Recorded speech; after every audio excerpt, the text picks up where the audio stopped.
Comment avoir plus d'impact dans sa vie auprès des gens qui nous entourent, comment avoir plus d'impact au travail, comment être plus respecté au travail et comment tout simplement se sentir bien mieux dans nos relations avec les autres.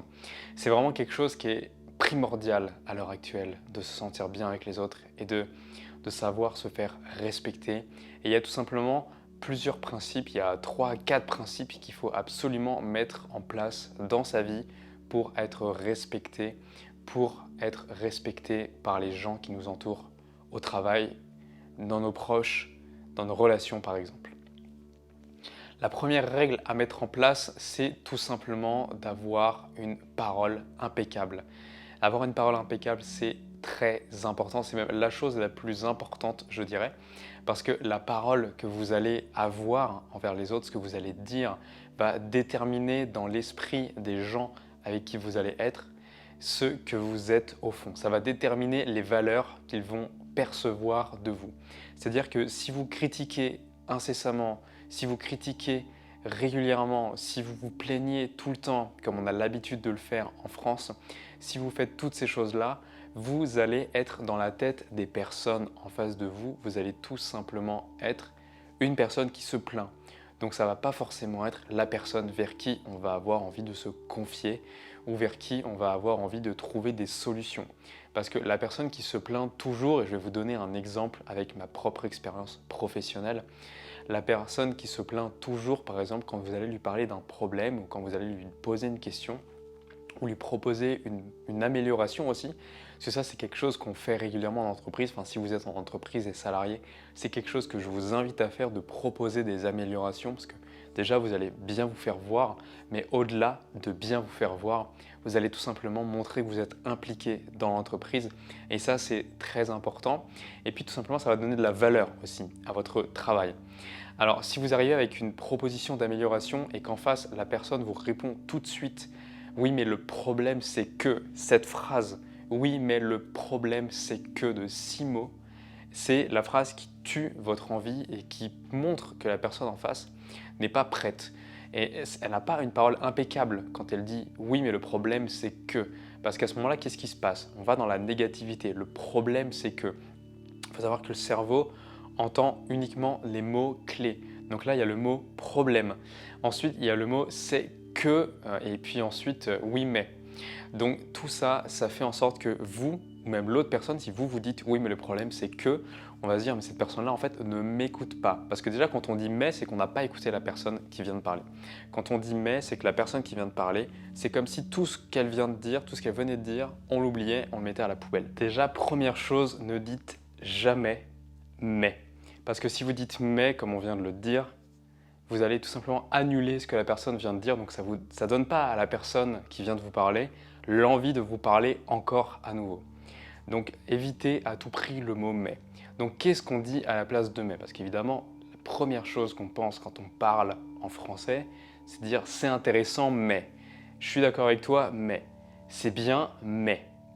Plutôt que de dire « mais », essayez plutôt d'utiliser des mots un petit peu annexes qui veulent dire la même chose, mais qui sont positifs dans l'esprit de la personne qui va l'entendre.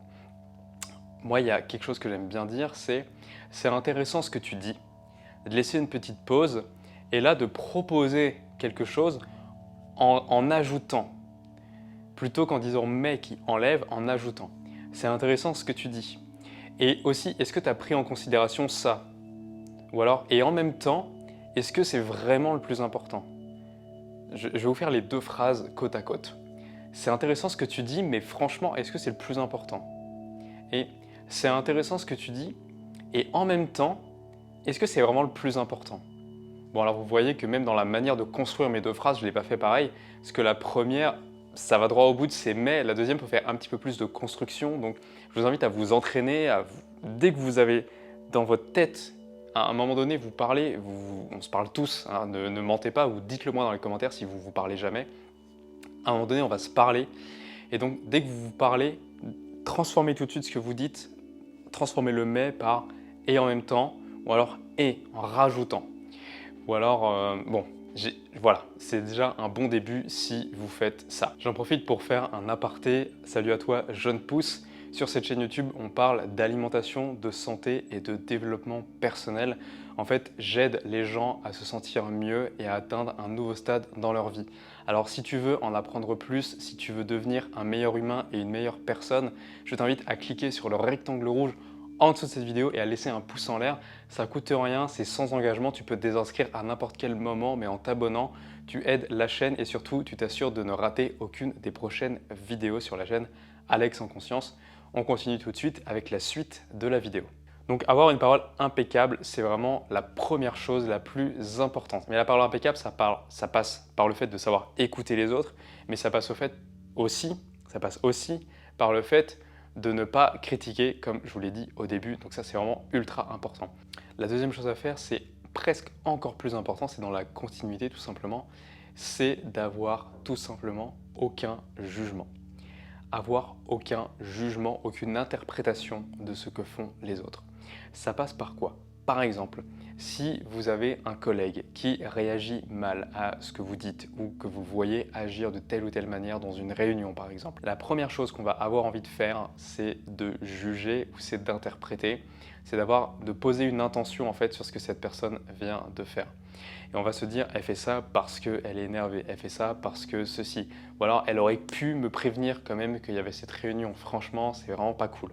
N'ayez aucune supposition de fait, aucune supposition sur les autres. Tout simplement, il y a une règle d'or, c'est que vous n'aimeriez pas que les autres fassent des suppositions sur vous-même. Ça, c'est la première chose. La deuxième chose, c'est que vous ne savez pas ce que vivent les autres personnes. Vous ne savez pas ce qu'ils ont dans leur vie. Ça se trouve, elles traversent des périodes très dures. Ça se trouve, elles ont été conditionnées par peut-être la perte d'un être cher, par un événement important dans leur vie. Vous ne pouvez pas savoir ce que ces personnes endurent de la même manière que ces personnes ne peuvent pas savoir ce que vous-même vous endurez. Pour cette unique raison d'ailleurs, on ne devrait pas juger les autres car on ne sait pas ce qu'elles traversent. On ne sait pas ce qu'une personne mendiante dans la rue traverse. Elle nous emmerde, elle nous demande notre argent. Ok, mais on ne sait pas ce qui fait que cette personne est dans la rue. C'est pour ça que j'essaie toujours de donner, pas toujours, parce qu'il y a des fois j'ai pas envie, et pareil, on peut pas me juger, peut-être que j'ai passé une mauvaise journée, et peut-être que oui, j'ai plus d'argent que cette personne qui est dans la rue, mais peut-être que j'ai tout simplement aujourd'hui pas envie de donner parce que je suis pas de bonne humeur, parce que j'ai pas envie d'être dans un mood d'aider les autres. Et donc, on a tendance à juger les gens, mais regardons-nous nous-mêmes d'abord. Et nous ne savons pas ce que sont les gens ne savent pas ce que nous sommes. Si tu as envie d'en apprendre plus sur ton alimentation, ta santé, si tu as envie de passer à un autre niveau dans ta vie, je t'invite vraiment à t'abonner à cette chaîne YouTube Jeune Pousse. Je t'invite à t'abonner en cliquant sur le rectangle rouge en dessous de ta vidéo, c'est totalement gratuit, sans engagement et tu peux te désabonner à n'importe quel moment. Si tu as envie de booster ton énergie parce que tu as l'impression de manquer d'énergie, que ce soit chez toi, pour tes projets perso ou au travail, je t'invite à cliquer sur le premier lien dans la description qui t'emmènera vers ma formation offerte Booster ton énergie, qui est une formation en 5 modules dans laquelle tu vas apprendre très simplement comment mettre en place des nouvelles actions dans ta vie pour augmenter ton niveau énergétique. Et je pense que c'est ce qui nous manque le plus à l'heure actuelle. On est à la fin de l'hiver, mais c'est quand même très important de monter son niveau énergétique. Donc je te souhaite de passer une excellente journée, jeune pousse. Nous on se dit à la prochaine. N'oublie pas qu'il faut se planter pour mieux pousser. Il faut essayer pour réussir. Il faut essayer pour réessayer et réussir. Je vous souhaite de passer une excellente journée les jeunes pousses. Prenez soin de vous, on se dit à très vite. C'était Alex. Ciao.